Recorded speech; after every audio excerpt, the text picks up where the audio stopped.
দাতার স্বর্গ। বিভূতিভূষণ বন্দ্যোপাধ্যায়। শ্রেষ্ঠী কর্ণসেন ছিলেন খুব দাতা। পথের দুঃখী আতুর নিরাশ্রয় লোককে চিরদিন তিনি আশ্রয় দিয়ে এসেছেন। সকলে বলতো তাঁর মতো লোক আর হয় না। স্বয়ং প্রজাপতি ব্রহ্মা নেমে এসেছেন নবরূপ ধরে প্রজার দুঃখ দূর করতে। সামান্যভাবে থাকলেও কর্ণসেন ছিলেন মস্ত ধনী। এই সব ধন বিতরণ করে তিনি চিরদিন মহাসুখ পেয়ে এসেছেন। পথ চলতে চলতে অন্য অন্য কৃপণ ধনীদের মূল্যবান অশ্বযোজিত রথে রাজপথ কাঁপিয়ে চলে যেতে দেখে কর্ণসেন মনে মনে ভাবতেন, এই সব স্বার্থপর ধনীর চেয়ে আমি কত বড়। পরক্ষণেই কিন্তু তিনি নিজেকে সামলে নিয়ে ভাবতেন, না না, ও কথা না, কে কাকে দেয়? ভগবান শুধু আমার মধ্যে দিয়েই তাঁর ধন তাঁর জীবদের দিচ্ছেন বই তো নয়। তখনই আবার তাঁর মনে হতো, আমি কি নিরহংকার? আছে আছে, আমার ভেতরে কিছু না থাকলেই কি আর এত লোক থাকতে কেবল আমাকে দিয়েই ভগবান তাঁর। অমনি আবার সামলে নিয়ে জোর করেই মনকে বোঝাতেন, না না, ও কি না, ছি। কিন্তু অহংকার যতই ছুঁড়ে ফেলবার চেষ্টা করুন না কেন, মনের কোন গোপন কক্ষে এ ভাব তাঁর জেগেই থাকত, আমি এমন যে দানের আত্মপ্রসাদটাও চাপতে চেষ্টা করছি। ওই সব লোকে আর আমাতে কত তফাৎ। আমি একজন সাধু ব্যক্তি। সেবার রাজ্য জুড়ে মড়ক উপস্থিত হলো। চারিদিকে লোক বর্ষাকালের বাদল পোকার মতো মরতে শুরু করে দিল। রাজ্যময় মহা হাহাকার। নিরাশ্রয় রোগীদের ভিড়ে নগরের আরোগ্যশালাগুলি ভর্তি হয়ে গেল। নতুন রোগী এসে আর স্থান পায় না। নগরের পথের ওপর তাদের মৃতদেহের স্তূপ ক্রমেই উঁচু হয়ে উঠতে লাগল। সকল রকম সৎকার্যের চিন্তা দাতা কর্ণসেনের মনে সকলের আগেই এসে পৌঁছত। রাত্রে শুয়ে তার মনে হলো, এক কাজ করি না কেন, আমার এই এত বড় প্রাসাদ যদি আরোগ্যশালার জন্য ছেড়ে দিই, তবে কত রোগী এখানে এসে আশ্রয় নিতে পারে। আমার এত বড় প্রাসাদে কি প্রয়োজন? পর মুহূর্তেই তার মনে হলো, ওই যে আমার মনে একথা উঠল, সে শুধু এই বিশাল রাজ্যের মধ্যে ভগবানের একমাত্র চিহ্নিত দাস বলেই। কই আর তো কেউ? তখনই আবার ভাবলেন, না, ছি, ওসব অহংকারের কথা। সেদিন সমস্ত দিন ধরে তাঁর মনে হতে লাগল, দিই বাড়িখানা ছেড়ে, লোকে এসে এখানে আশ্রয় নিক। তারপর তিনি ভাবলেন, না, যাকগে যাক, বাড়ি দেবার কোনো দরকার নেই। কতদিন এ মড়ক চলবে তার কিছু ঠিকানা নেই। বাড়ি ছেড়ে দেওয়া সে যে মহা অসুবিধে। পথ চলতে চলতে তার চোখে পড়ত নিরাশ্রয় আর্তদের অসহায় শীর্ণ মুখগুলি। তাঁর মন তখনই দয়ার আবেগে ভরে উঠত। ভাবতেন, দিই বাড়ি ছেড়ে, এদেরই তো বাড়ি। ভগবান আমার মধ্যে দিয়ে তাঁর দয়া প্রকাশ করেছেন, এই ইচ্ছা তাঁরই দেওয়া। মনের এক গভীর গোপন তল থেকে এ কথা জাগত। দেখেছ দেখেছ, মনটা আমার কিরকম দেখছো একবার? হতভাগ্য দরিদ্রের মৃত্যুকাতর শীর্ণ শুষ্ক মুখগুলো মনে করে তাঁর চোখে জল আসত। মনে তাঁর উঁচু ভাবের ঢেউ এলো গেল।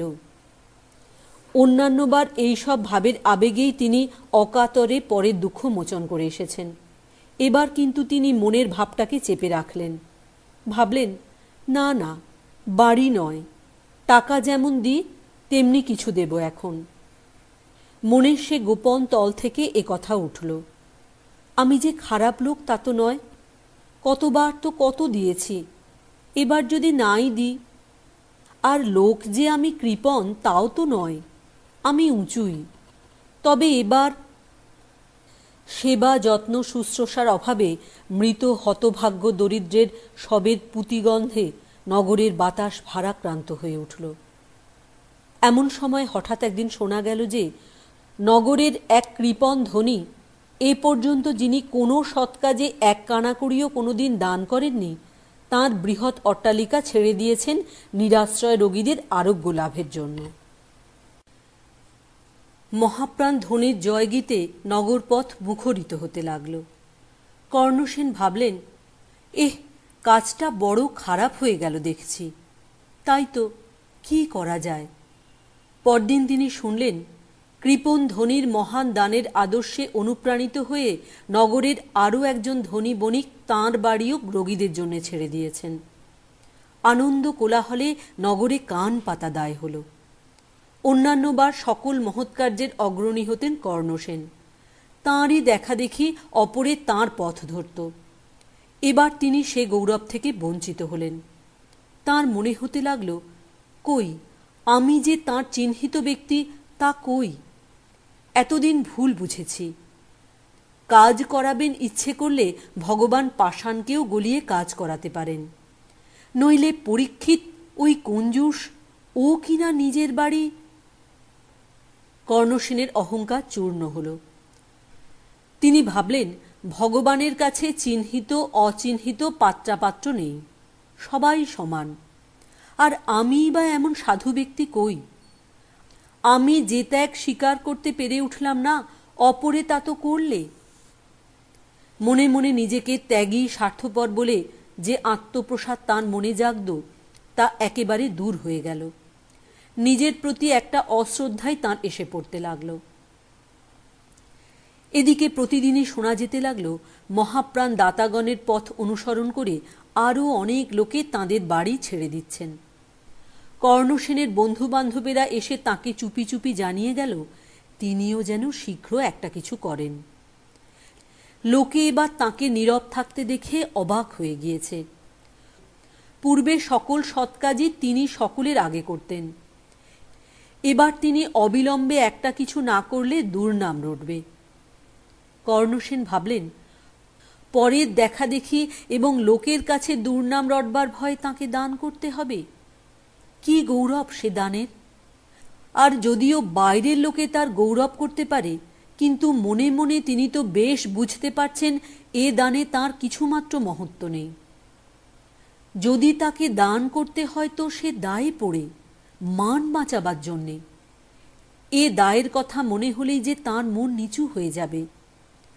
অন্যান্য বারের মতো সে উচ্চ আত্মপ্রসাদ কই এখানে? কর্ণসেন মনে মনে মহা চটে গিয়ে ঠিক করলেন, তিনি কিছুই করবেন না। লোকে যা বলে বলুক।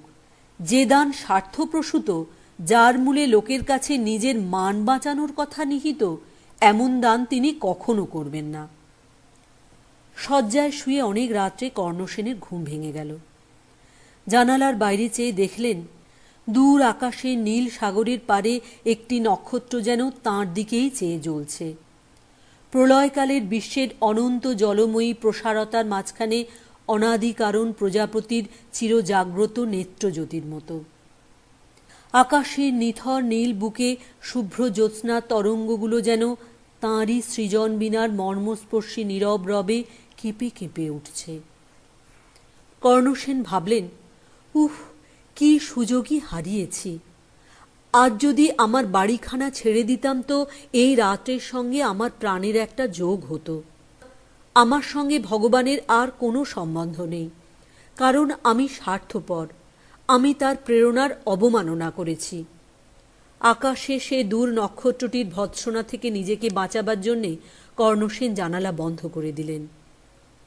হঠাৎ আতুরদের মৃত্যুর ছায়াচ্ছন্ন মুখগুলি আবার তাঁর মনে এলো। আহা, এই রাত্রে তারা সব আশ্রয় অভাবে পথে শুয়ে রয়েছে।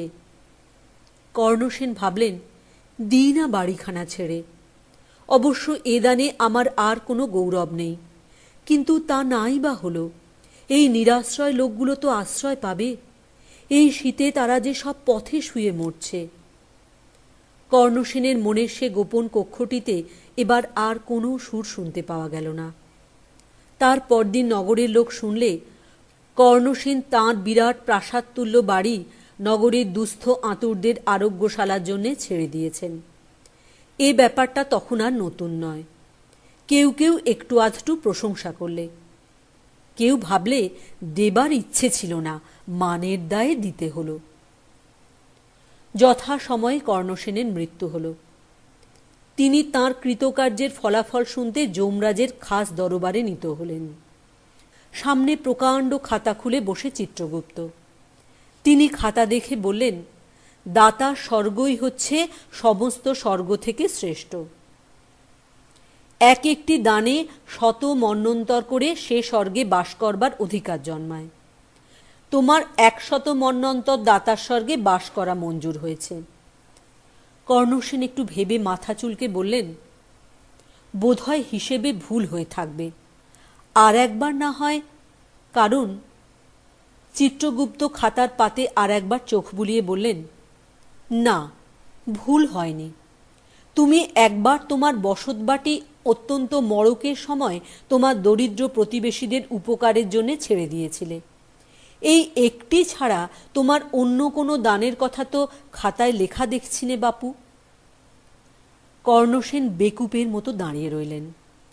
যমরাজ অন্য কি কাজে নিযুক্ত ছিলেন। তিনি অন্তর্যামী। কর্ণসেনের মনের কথা তাঁর মনে গিয়ে পৌঁছল। তিনি মুখ তুলে হেসে বললেন, বুঝেছি বাপু, কিন্তু তোমার অন্য অন্য দানের পুরস্কার আমরা তো তোমাকে সঙ্গে সঙ্গেই দিয়ে দিয়েছি। তুমি দান করে কি একটা সুন্দর আত্মপ্রসাদ উপভোগ করনি? কর্ণসেন বিনীতভাবে ঘাড় নেড়ে তার স্বীকার করলেন। যমরাজ বললেন, সেই তো আমাদের পুরস্কার। তোমার জন্মভূমি তোমার দানের খ্যাতিতে ভরে গিয়েছে। তুমি নিজে একটা সুন্দর তৃপ্তি অনুভব করেছ। ওই তো সেসব দানের পুরস্কার। কিন্তু তুমি একটি দান একবার করেছিলে নিজেকে সম্পূর্ণরূপে ভুলে গিয়েই শুধু পরের দুঃখ মোচন হবে বলে। নিজের দিকে সেবার তুমি চাওনি। তোমার সে দানের পুরস্কার তখন হাতে হাতে দিয়ে তোমার দানকে অপমানিত করতে আমরা সাহস করিনি। সেইটিই তোমার পাওনা আছে।